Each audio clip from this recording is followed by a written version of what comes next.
First Kings chapter 6.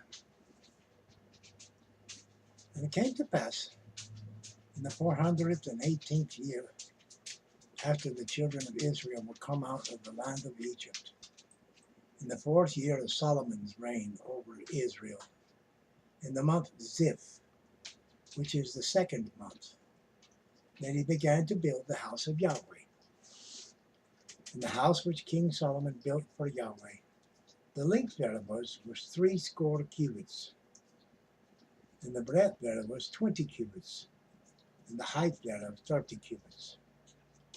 And the porch before the temple of the house, 20 cubits was the length thereof, according to the breadth of the house, and 10 cubits was the breadth thereof before the house.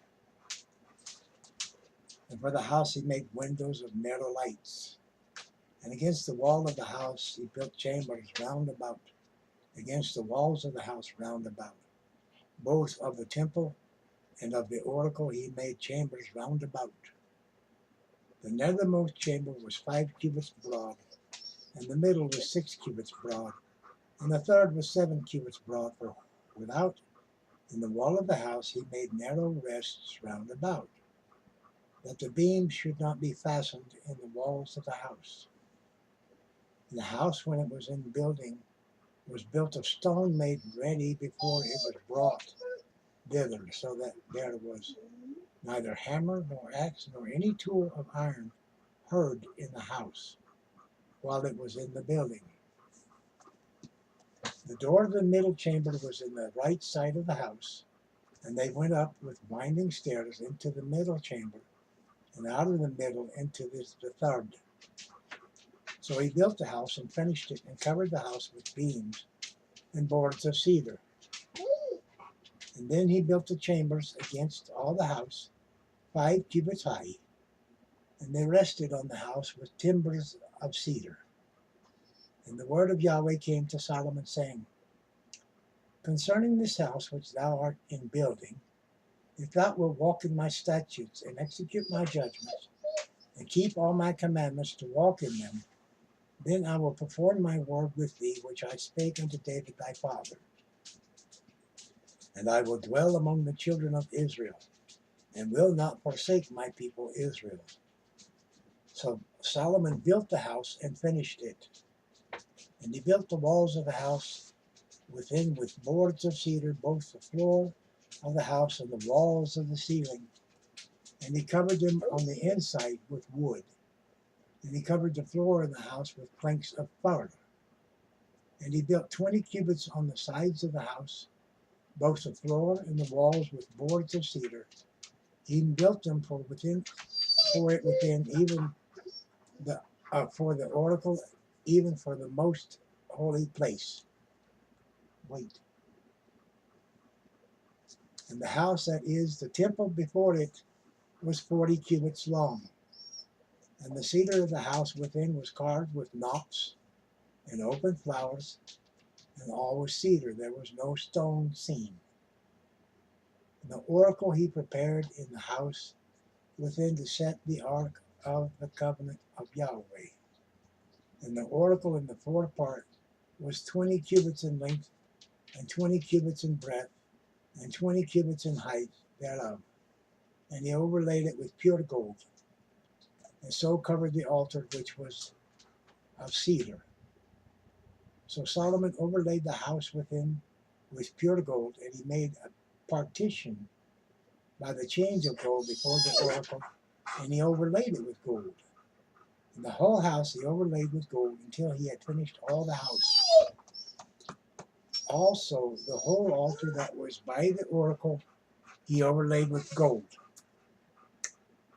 And within the oracle he made 2 cherubims of olive trees, each 10 cubits high.